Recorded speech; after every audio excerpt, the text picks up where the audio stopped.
Padahal tiap minggu tugasku itu membaca, pimpin ibadah rumah tangga. Bisa-bisanya itu saya bilang, memang betul Allah sudah bersihkan saya betul-betul.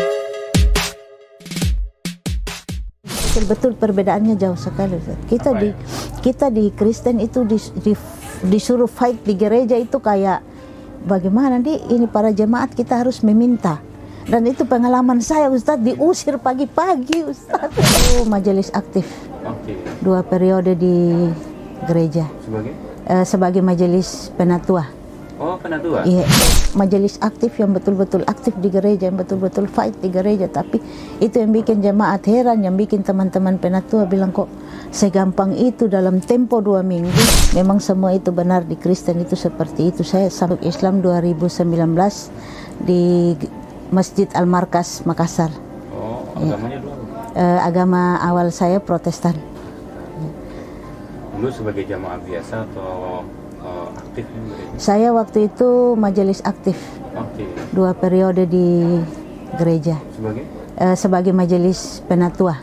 Oh, penatua? Iya. Khotbah ya? Iya. Okay. Waktu saya masuk Islam, saya masih aktif itu, masih kegiatan gereja. Oh iya, gereja. Jadi, iya. Di Makassar? Di Kupang. Oh, di Kupang. Di Kupang, ya. Ibu kenapa bisa bersentuhan dengan Islam? Maksudnya dapat informasi apa tentang Islam sebelumnya? Kan bukannya dapat Islam itu di framing tidak baik kan? Iya. Alhamdulillah itu mungkin semua jalan Allah. Itu semua sudah takdir saya. Waktu itu tidak juga ada orang bilang pengaruhi atau apa, Ustadz. Cuman saya sering nonton. Kebetulan di keluarga juga ada yang ini. Cuman tidak terlalu peka begitu komunikasinya Islamnya. Tidak terlalu bersentuhan, tidak terlalu Oh, ada yang Muslim? Ya, cuman jauh, keluarga jauh.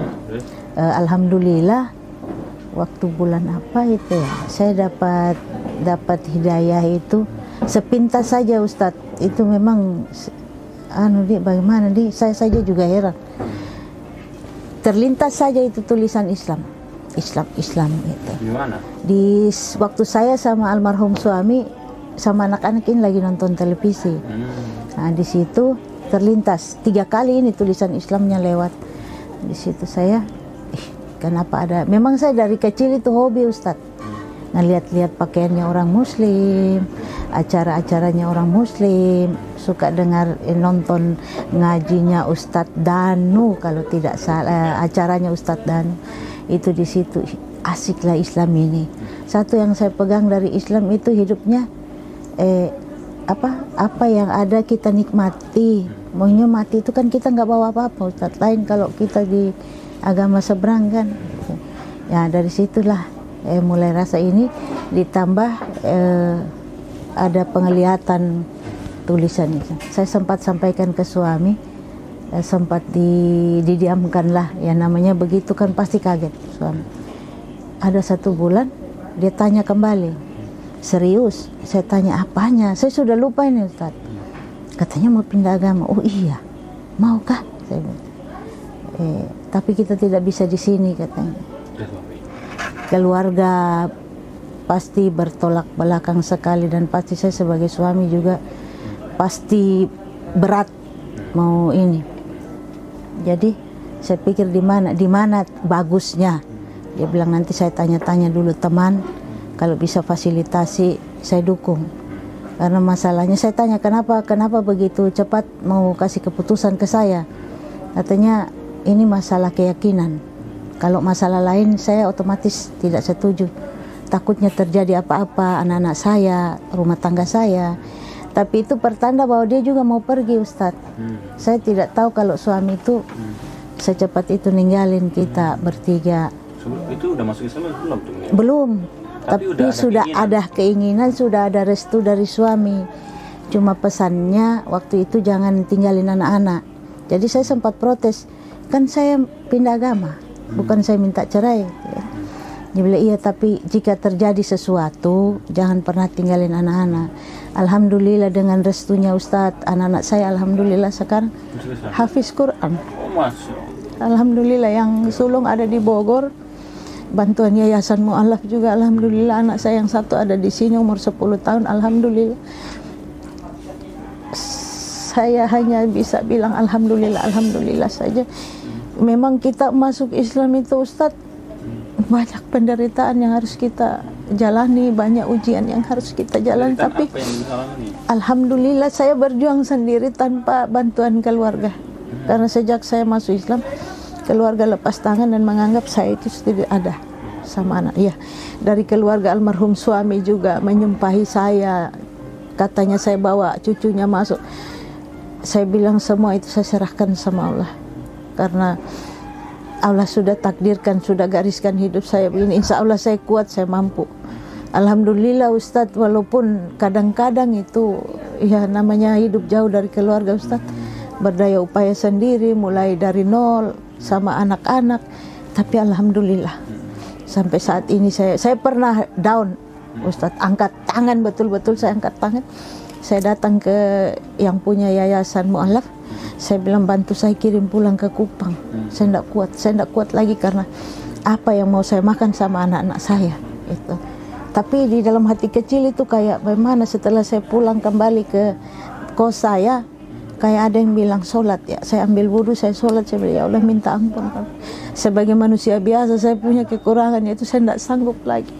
Saya mau hadapi ini dengan bagaimana, saya tidak mau membebani orang lain, saya tidak mau membebani yayasan, karena yayasan banyak bantu saya, termasuk Arimatea ini Ustaz. Cuman ya itu, ada satu titik yang saya yakin bahwa tidak mungkin Allah bawa saya ke sini mau buat saya sengsara sama anak-anak saya. Ya Allah ampuni saya ya Allah. Ya apapun keadaan yang Allah kasih dalam hidup saya, insya Allah saya kuat jalan. Alhamdulillah masuk 6 tahun ini Ustaz. Anak-anak juga karena direstui almarhum bapaknya, belajarnya rajin, alhamdulillah sekali Ustaz. Itu saya bersyukur, walaupun ya mau dibilang bersakit-sakit dahulu Ustaz. Insya Allah anak-anak saya bisa angkat derajat saya, keluarga juga bisa menerima saya dengan anak-anak dengan keadaan seperti ini kan. Memang jauh dari keluarga itu Ustaz, menyakitkan Ustaz. Di saat kita butuh bantuan tidak ada yang peduli. Saya semacam ini, tapi alhamdulillah juga Ustaz, Allah kasih orang-orang terbaik untuk bantu saya sama anak-anak saya. Itu sampai saat ini kadang kalau saya ingat Allah itu memang baik. Saya pernah dimarahi sama pendeta tempat gereja saya. Oh seperti itu kau pergi ke sana, ternyata saya bilang kan pribadi saya. Terserah kalian mau benci saya, kalian mau ngatain saya apa, tapi saya saja sampai saat ini saya tidak percaya saya bisa sini di agama ini, karena itu saya majelis aktif yang betul-betul aktif di gereja, yang betul-betul fight di gereja. Tapi itu yang bikin jemaat heran, yang bikin teman-teman penatua bilang kok segampang itu dalam tempo 2 minggu suami meninggal kita kesini dengan pakaian di badan Ustaz, modal hanya mau cari Islam. Alhamdulillah saya cuma minta sama Allah. Saya juga dikasih ujian sakit, berbagai macam penyakit, tapi di saat saya down dengan sakit saya cuma bilang Allah jangan sekarang Allah, karena masih ada anak-anak yang saya pingin lihat anak-anakku itu berhasil. Saya pingin sekali. Memang secara finansial kita Mu'alaf itu memang jauh minus sekali, cuman dengan adanya pekerjaan sedikit-sedikit, serabutan, alhamdulillah Ustaz, saya serabutan yang penting halal, berkah untuk anak-anak saya, cukup untuk saya makan minum, alhamdulillah. Kemarin tanggal 4 Agustus itu menikah juga, suami ini cuman tukang, tapi saya bersyukur alhamdulillah bisa bimbing saya sama anak-anak, bisa nasihati saya, itu saja. Itu yang alhamdulillah sekali Ustaz. Saya saat ini yang mau dibilang bangga karena anak-anak saya itu hafiz Quran. Itu ya Ustaz. Prosesnya bagaimana tuh? 2 minggu Ibu adalah majelis gereja yang aktif, lalu tiba-tiba masuk Islam, ada proses diskusi kah atau bagaimana gitu sehingga meyakinkan banget Ibu itu pengen banget masuk Islam? Lalu kenapa alasannya ke Makassar gitu ya? Proses dari Kupang ke Makassar tuh bagaimana prosesnya juga? Waktu saya dari Kupang ke Makassar, kebetulan ada sepupu, itu mamanya tante saya meninggal, jadi dibawa pulang ke Kupang, sakit dibawa pulang ke Kupang, meninggal di Kupang. Selesai 40 hari dia bilang, kan pas meninggal juga almarhum suami, dia bilang ikut saya ke Makassar. Tapi memang sudah ada niat tuh, tujuan saya karena Makassar ini bukan target saya tidak pernah tahu ini Makassar bagaimana, jadi ikut saja. Nah di sini saya sampaikan bahwa saya mau pindah agama. Dia bilang saya tidak tanggung jawab kalau seandainya keluarga marah ke saya. Saya bilang mamanya yang mualaf, karena bapaknya orang asli sini, jadi dia lahir itu Islam. Jadi dia bilang saya tidak berani karena kau tahu sendiri keluarga tuh bagaimana itu sifatnya keluargamu, om-ommu, tantemu. Jadi saya bilang saya tanggung jawab diri saya sendiri. Dia bilang, jadi setelah disahadatkan 2 minggu dia suruh saya keluar dari rumahnya. Karena di Kupang? Ada di sini di Makassar sini, ya. Jadi mungkin dia sudah diancam-ancam atau sudah dikasih masukan tuh, jadi dia suruh saya pindah cari kontrakan sendiri. Alhamdulillah saya sama anak juga bisa mengontrak sendiri. Jadi sejauh itu saya jalani itu, saya sama dia putus komunikasi karena dia takut ini sama keluarga, biar saya pisah sendiri, saya bilang. Jadi selama berapa tahun itu enggak baku bicara, tidak ada komunikasi sama dia. Cuman dia yang menginformasikan ke sana keadaan saya sama anak-anak. Gitu. Jadi waktu kesini pun itu memang kemauan saya dari hati saya, langsung tidak ada komunikasi apa-apa sama siapa-siapa. Makanya gereja kaget waktu saya kirim surat pengunduran diri dengan saya dalam keadaan bercadar waktu itu, karena saya takut karena saya diancam sama om saya. Saya akan datang ke Makassar cari. Jadi saya sempat disuruh datang ke Kupang. Jadi waktu saya turun ke Kupang itu saya bercadar karena takut ditangkap di sana. Saya bercadar selama 2 minggu di sana. Saya urus semua surat pindah saya sama anak-anak, kembali ke sini, akte kematian suami, terus saya kembali ke sini. Nah di sini saya lepas cadar, inilah saya bilang gitu. Sempat saya posting di Facebook juga, dilihat keluarga, diancam, pokoknya diancam, tidak dikenal di apa bahasa, semua bahasa saya dapat Ustadz. Cuman saya sudah yakin bahwa ini yang Allah kasih dalam hidup saya. Dikeluarkan dari keluarga, tidak dikenal sama saudara-saudara, dianggap mati lah, dianggap mati. Sampai ibu kandung saya pun Ustadz tidak mengenal saya. Jadi saya bilang, saya pernah bertanya sama ustazah, apakah saya ini anak durhaka yang tidak berbakti sama orang tua karena jarang berkomunikasi sama ibu. Bapak sudah almarhum, tapi dibilang tidak, nah insya Allah kau pembuka hidayah buat keluargamu. Tapi itu tidak gampang, tidak gampang. Kita berjuang untuk mendapatkan sesuatu yang baik itu tidak mudah, membalikan telapak tangan. Tapi setiap doa saya selalu doakan orang tua, almarhum bapak, adik-adik. Saya pernah posting di status WA itu ngaji. Adikku yang nomor 3, dia sampai bilang, Kak, merinding saya dengar dalam hatiku, ya Allah, kasih hidayah buat adik-adikku supaya kita sama sebelum mereka dipanggil pulang, ibu saya dipanggil pulang, biar kita satu. Menemukan keanehan nggak emang dalam agama ibu sehingga memang kayaknya saya harus pindah ke agama Islam gitu kan? Ibu kan penatua toh, ibu buka ayat apa gitu kan tentang tauhid, tentang akidah itu, ibu bagaimana mengcompare? Saya menemukan ini memang banyak kalau di pihak gereja itu sama perbedaan. Memang setelah saya masuk Islam, saya dengar khotbahnya pendeta Yahya Waloni, memang semua itu benar di Kristen itu seperti itu. Saya bilang, ternyata selama ini kita sama orang Kristen, tapi kita ini nggak tahu kalau kita Alhamdulillah sebelum meninggal saya sudah datang di jalan yang benar sama anak-anak saya. Jadi sempat saya sampai pesan itu anak-anak, kita nggak usah cari-cari titel yang tinggi deh nak, cukup kita belajar agama saja, cukup itu sudah. Nggak usah bilang mau jadi dokter Andus apa, karena titel yang kekal itu semua almarhum. Saya bilang begitu. Jadi jangan pernah bilang ini kau mau sekolah tinggi begini-begini, tidak usah nak. Cari ya kau, kita sudah di tempat yang benarin. Insya Allah memang mama ini juga manusia berdosa, tapi insya Allah lewat kalian berdua mama bisa lihat, ngintip saja itu pintu surga. Alhamdulillah. Memang ada perbedaan Ustaz, jauh. Kita di Kristen itu, bukan saya menjelekan karena saya sekarang anaknya Allah, bukan karena saya itu sekarang Islamnya, tapi betul-betul perbedaannya jauh sekali. Kita di Kristen itu disuruh fight di gereja itu kayak bagaimana ini para jemaat kita harus meminta Dan itu pengalaman saya Ustadz, diusir pagi-pagi Ustadz. Kenapa itu? Menagih untuk gereja. Per bulan? Tiap hari itu ada tagihan, ada bukunya Ustadz. Tagihan apa?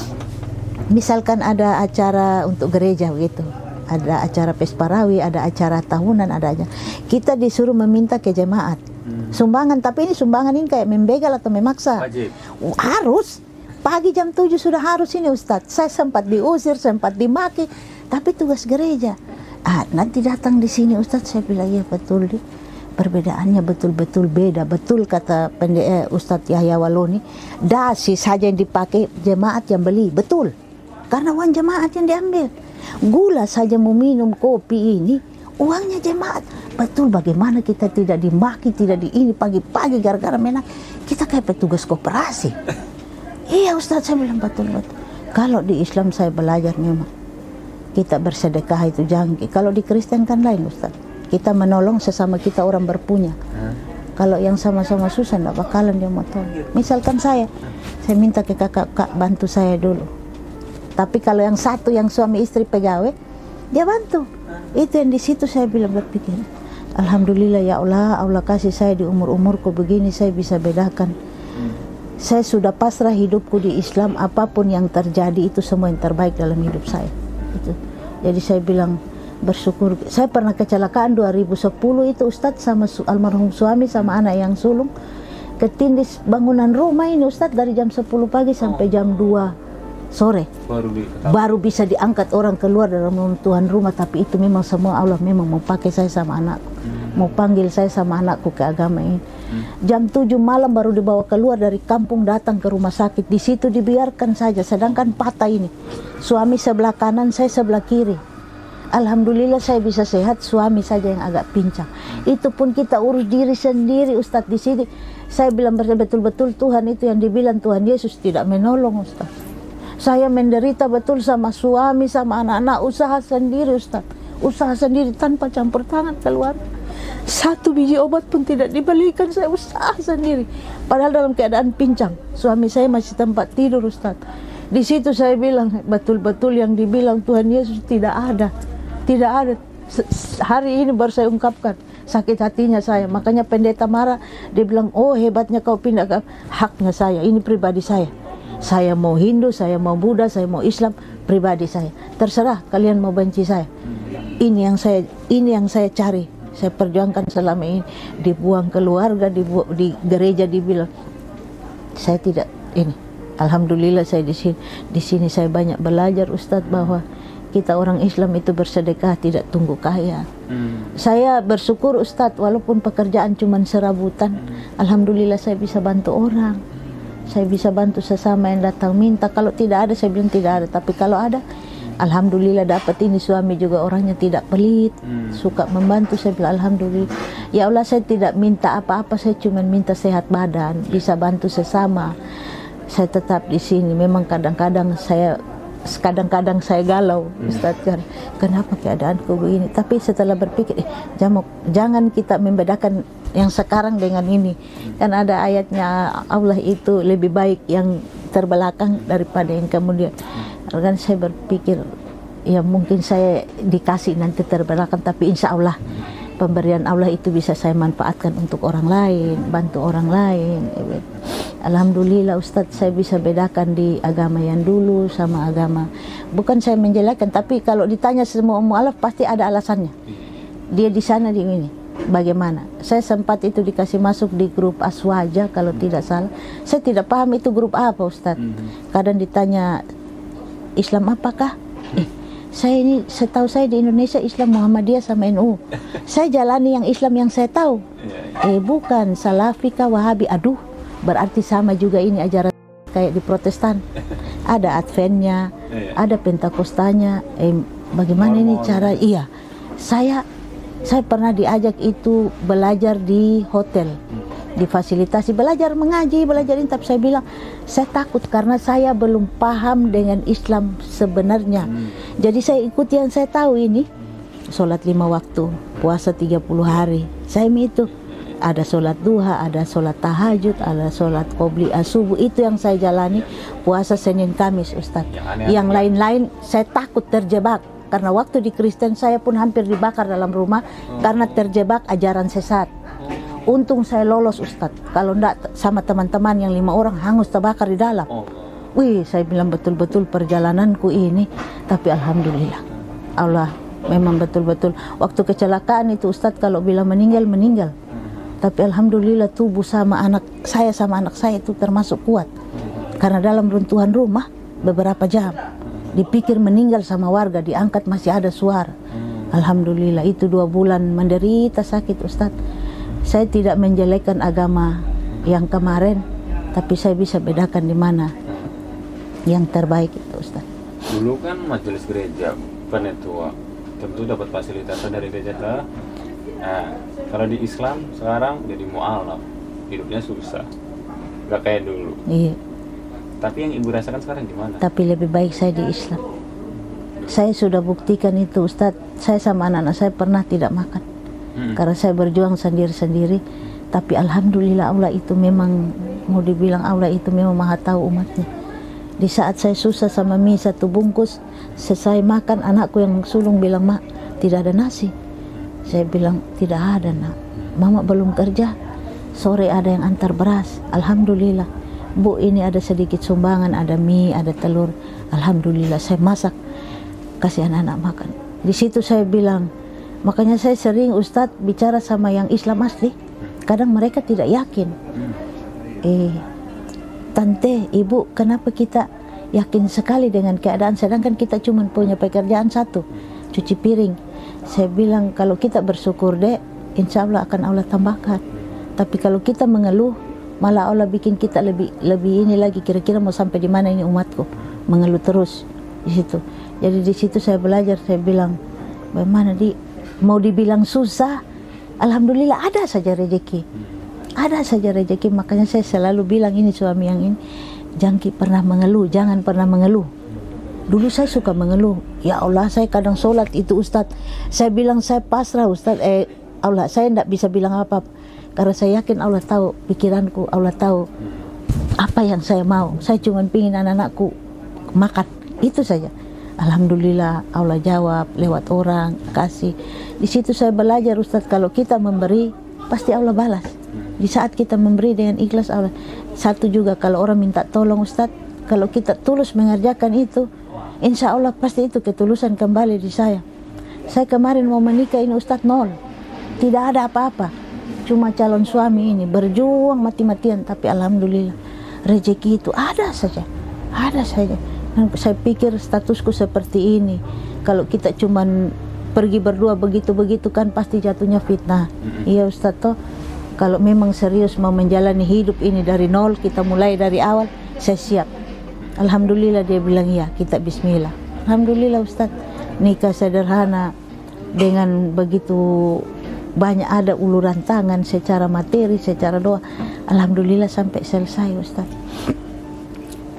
Ibu ada rasa kangen sama keluarga, terus pengen mereka harapannya masuk Islam atau tidak? Saya pengen, satu keinginan saya itu kita kumpul satu keluarga yang satu keyakinan. Itu selama ini saya minta sama Allah, ya Allah, kalau bisa Allah kun fayakunnya Allah itu untuk keluargaku. Itu saya pengen sekali sebelum meninggal mama, saya mau mama itu bagaimana, karena orang Kristen hidupnya hanya berpikir harta, kemewahan. Ini mama saya itu bukan saya menjelekkan ibu kandungku, tapi pilih kasih. Siapa anak yang datang bawa uang disayang, cucunya diperhatikan. Tapi kalau tidak dikasih, tidak bakalan diperhatikan. Saya cuma pingin mamaku itu berubah sebelum Allah panggil.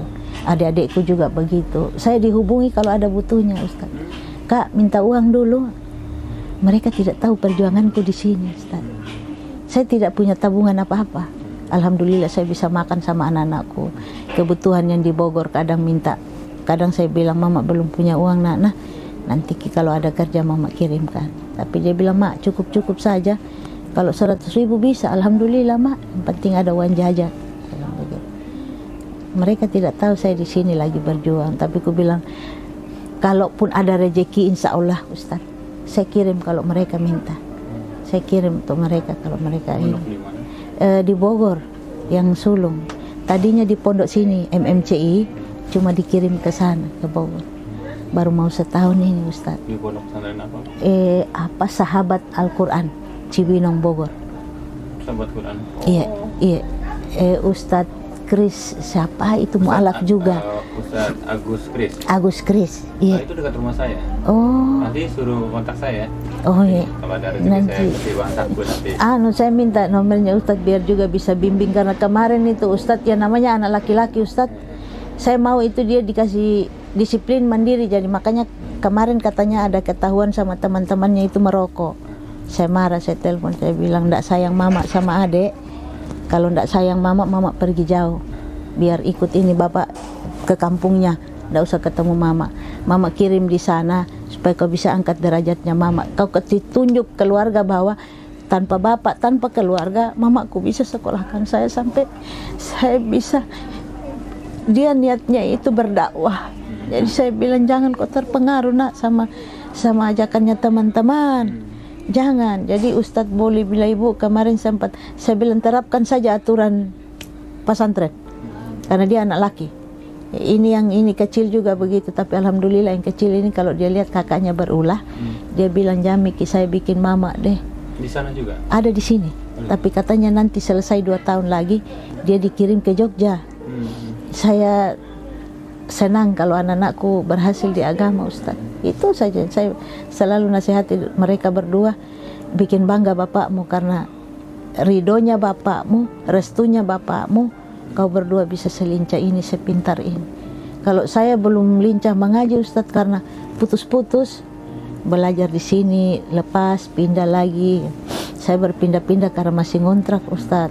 Itu saya juga pingin sekali Ustaz mengaji, fokus di agama. Cuman ya itu tuntutan hidup, cari hidup. Saya bilang ya Allah, satu saat pasti saya bisa fokus untuk belajar. Saya bilang ya, kalau sekarang ini memang hidup masih morat-marit, tapi insya Allah pasti Allah kasih saya kesempatan untuk belajar mengaji. Bahagia, saya alhamdulillah bahagia sekali Ustaz. Kan bahagia sekali. Tua, tinggi di gereja. Tinggi di gereja Ustaz, tapi hidup tidak tenang.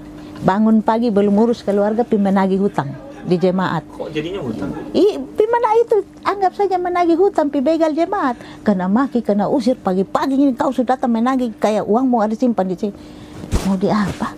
Karena tugas dari gereja. Kalau tidak ada daftar pasti dibaca itu tiap hari Minggu Ustaz. Ibu ini belum penyetoran begini-begini. Wih, malu ini. Tiap minggu itu pasti dibaca. Ibu, mana setorannya? Waduh, ini mau urus keluarga, apa mau urus tagihan ini? Itu perpuluhan atau itu perpuluhan lain lagi. Oh, lain lagi? Lain lagi itu perpuluhan. Ustadz, saya sejak mengucapkan 2 kalimat syahadat Ustadz, blank pikiranku, tidak ada satu ayat Alkitab yang ada di kepalaku. Tidak ada, langsung hilang gelap. Ya, langsung hilang gelap. Ditanya orang pernah itu di grup Aswaja itu Ustadz, mereka saling bagaimana? Saya sampai bilang, kalian ini mu'alaf, toh artinya kalian sudah dikasih hidayah sama Allah, memeluk agama Islam, datang di agama Allah yang benar, jalan yang benar. Kenapa masih bawa-bawa itu isi Alkitab? Apa yang mau dibahas di situ? Menyebut-nyebut lagi itu nama-nama orang yang buat saya tidak kenal itu orang-orang Ustaz. Betul-betul saya bilang, saya tidak tahu yang mu'alaf lain, tapi saya begitu mengucapkan 2 kalimat syahadat, hilang semua. Saya tidak ingat satu pun. Kadang saya nonton live Ustadz Suma, dia sebut itu, tapi ku bilang di mana itu? Saya tidak paham. Saya tidak paham lagi tentang ini. Mungkin itu yang bikin Allah juga uji saya, betul-betul uji saya dengan berbagai ujian sakit penyakit, dengan ujian ekonomi, saya bilang betul-betul saya itu lupa betul, hilang. Kayak amnesia begitu Ustaz. Lupa sekali. Betul sampai hari ini tidak pernah saya hafal satu ayat pun dalam isi Alkitab. Padahal tiap minggu tugasku itu membaca, pimpin ibadah rumah tangga. Bisa-bisanya itu saya bilang memang betul Allah sudah bersihkan saya, betul-betul Allah bersihkan. Kalau yang nanya, jangan-jangan itu settingan aja, bukan mu'alaf. Ya, ada memang begitu. Kok nggak hafal Alkitab, buktinya gimana? Nah, cara meyakinkan mereka gimana, Bu? Ya memang saya sudah tidak tahu lagi itu isi Alkitab. Betul-betul tidak ada. Dan memang waktu tandanya saya mau masuk Islam itu Ustaz, waktu mau pentabisan majelis, Saya beli Alkitab. Begitu saya pimpin ibadat, ini Markus kah, Matius kah? Saya begitu buka, kenapa jauh, hilang ayatnya yang lain, Ustaz. Jadi saya, aduh apa saya baca ini? Tidak ada di dalam sini, ini Alkitab baru. Kenapa kurang isinya? Tapi saya tidak menyangka yang itu sudah tanda-tanda bahwa kau tidak dipakai lagi nantinya kau tidak dipakai lagi di Kristen itu. Jadi saya jalan pulang ibadat, saya bilang suami waktu itu, kenapa ini Alkitab isinya kurang? Dia bilang, kamu kan yang beli Alkitab. Iya, ini buka baru dari plastik. Kok bisa kurang? Iya, bertanda apa ini? Tuhan, jangan kasih saya kenapa-kenapa deh. Saya tidak mau rumah tanggaku kenapa-kenapa. Kalau memang ada salahku sama Tuhan, jangan kasih keluargaku yang korban. Tapi ternyata itu semua tanda. Nanti saya sudah di Islam, iya. Baru saya mulai pikir kembali, oh ternyata semua ini tanda-tanda memang Allah. Gereja apa namanya, Bu? Gereja Yakin Pariti. Gereja Yakin. Di kampungnya suami di Kupang. Agak jauh di pedalaman. Dan memang waktu itu mau masuk majelis saja, suami menolak. Dia tidak mau karena suami aktivis gereja juga? Tidak.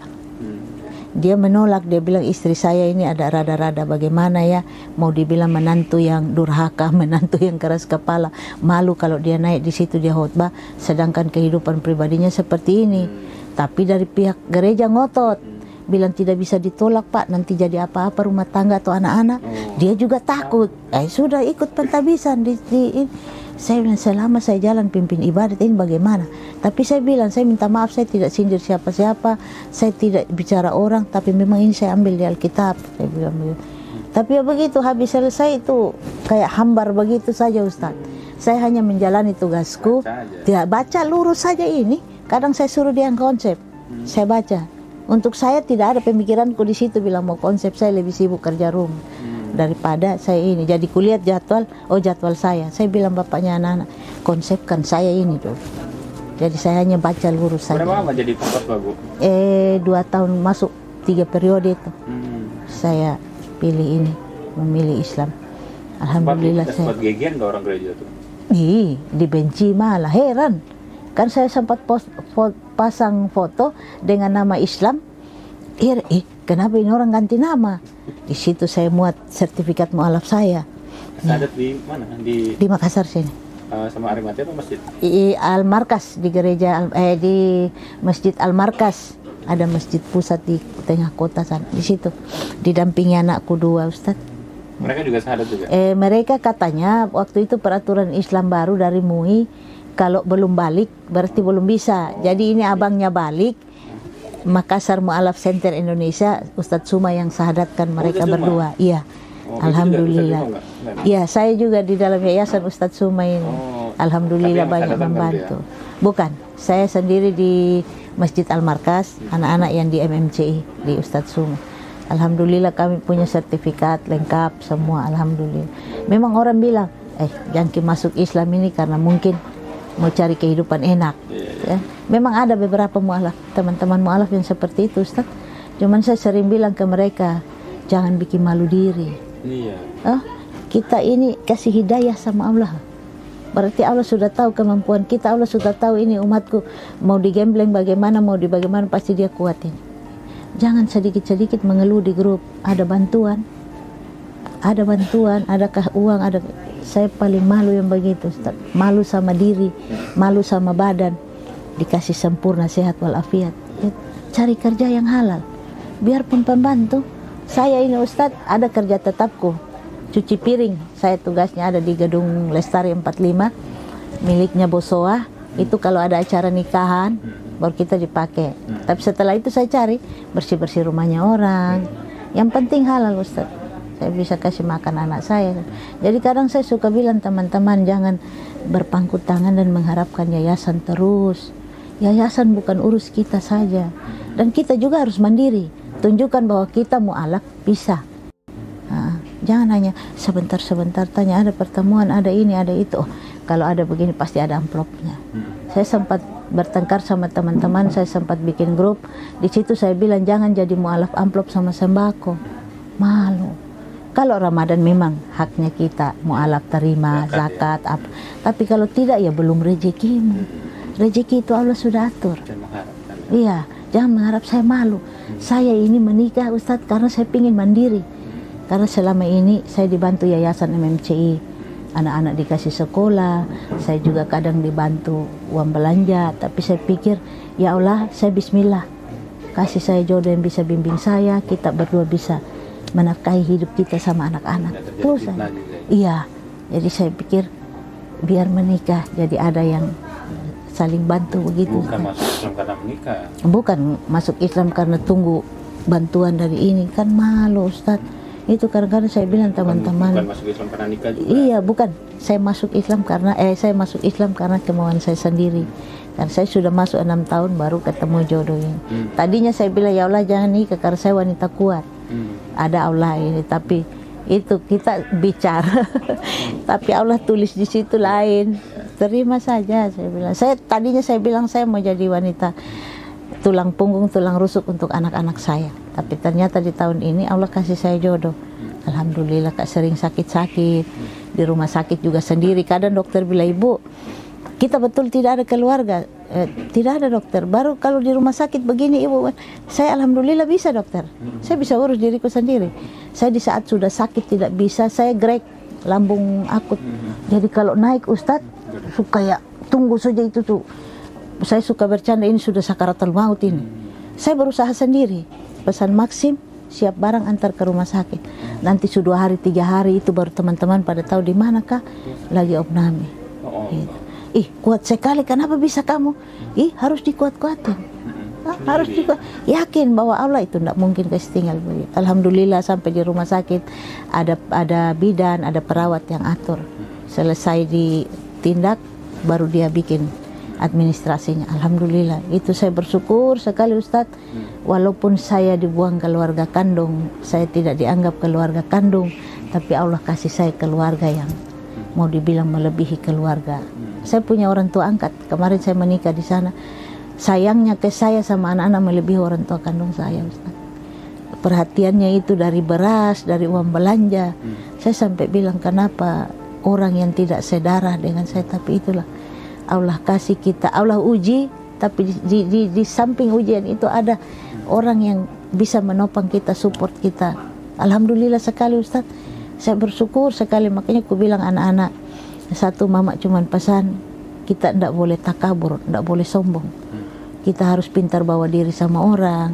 Kalau orang minta tolong harus tulus, tidak boleh ngomel, tidak boleh dengan berat hati. Satu, kalau punya pekerjaan, cintai pekerjaan. Jangan lihat gajinya, lihat pekerjaannya. Insya Allah kau akan baik-baik saja. Berteman dengan orang juga pintar bawa diri, kau baik-baik saja. Karena kan zaman sekarang kalau kau berduit kau dianggap tidak ada uang, tidak perlu, karena takutnya membebani. Ustaz, satu, saya tidak mau membebani.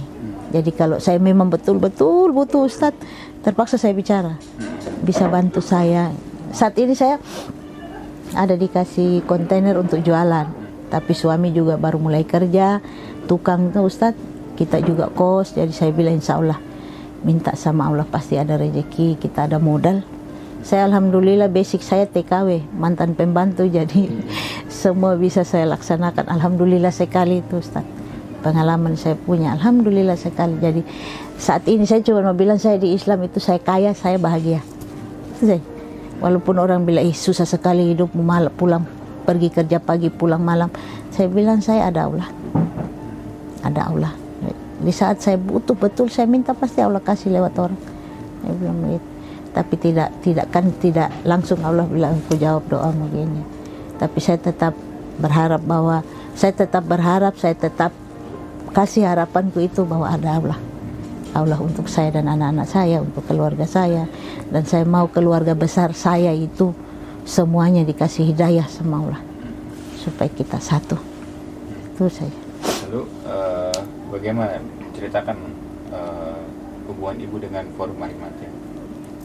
Kalau dengan Arimatea baik-baik saja, Alhamdulillah.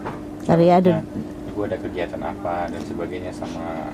Oh, kalau ini kita Arimatea ini katanya mau buka tempat jualan, cuman belum karena kasihan juga kayaknya modal. Memang Arimatea itu dari dulu dia memang berusaha untuk membangkitkan kita para mualaf.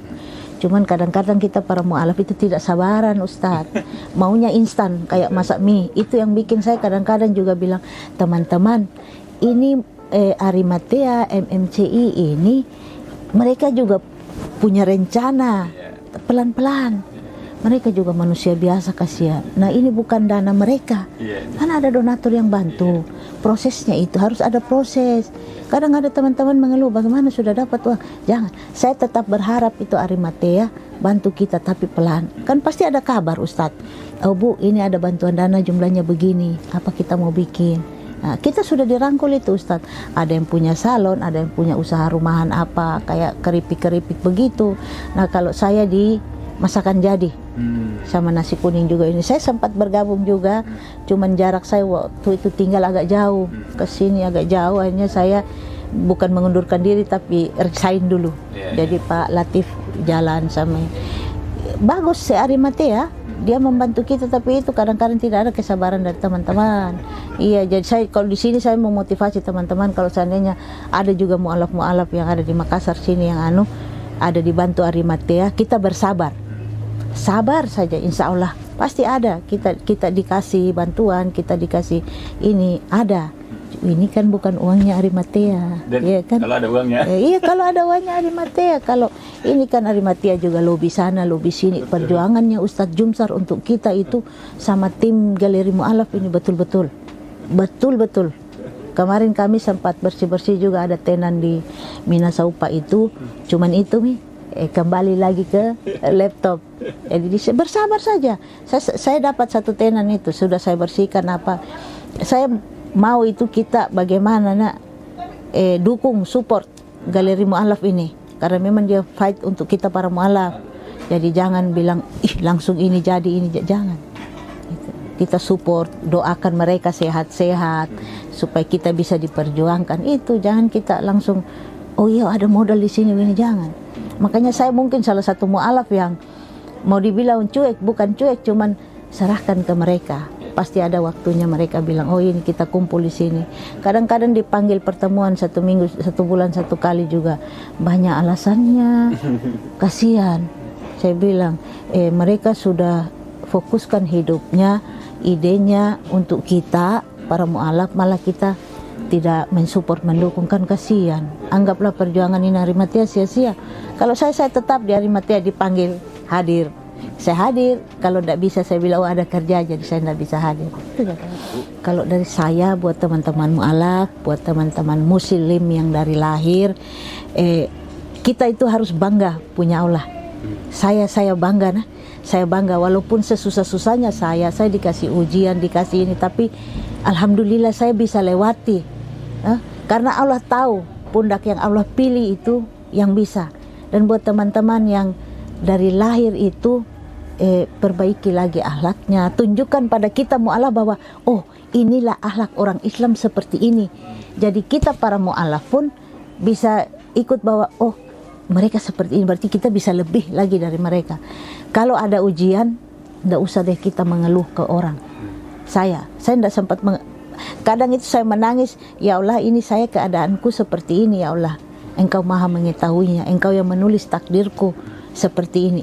Kuat, sabar. Yang paling utama itu sabar. Walaupun menangis, sedih apa, tapi sabar. Insya Allah, Allah itu tidak tidur melihat umatnya, apalagi kita yang mu'alaf. Pasti itu, ada itu mu'alaf-mu'alaf. Tidak mungkin dalam hidupnya itu mu'alaf, Allah tidak pernah buat hal baik untuk itu mu'alaf. Kalau saya banyak. Satu saja contoh, saya bantu orang. Misalkan dia datang, Bu ada beras, saya kasih. Besoknya itu pasti ada balasan Allah. Saya kasih 1 liter, yang datang 3 liter. Cuman itu. Jadi saya minta teman-teman mu'alaf jangan pernah patah semangat. Satu, jangan putus asa. Dan jangan pernah punya niat bilang, saya berpaling deh, jangan. Karena itu kita mempermainkan Allah, kita mempermainkan keyakinan. Kalau kita permainkan manusia dunia, tidak apa-apa. Tapi kalau Allah, jangan pernah. Insya Allah awalnya itu tidak enak, tapi insya Allah akhirnya itu pasti alhamdulillah, alhamdulillah.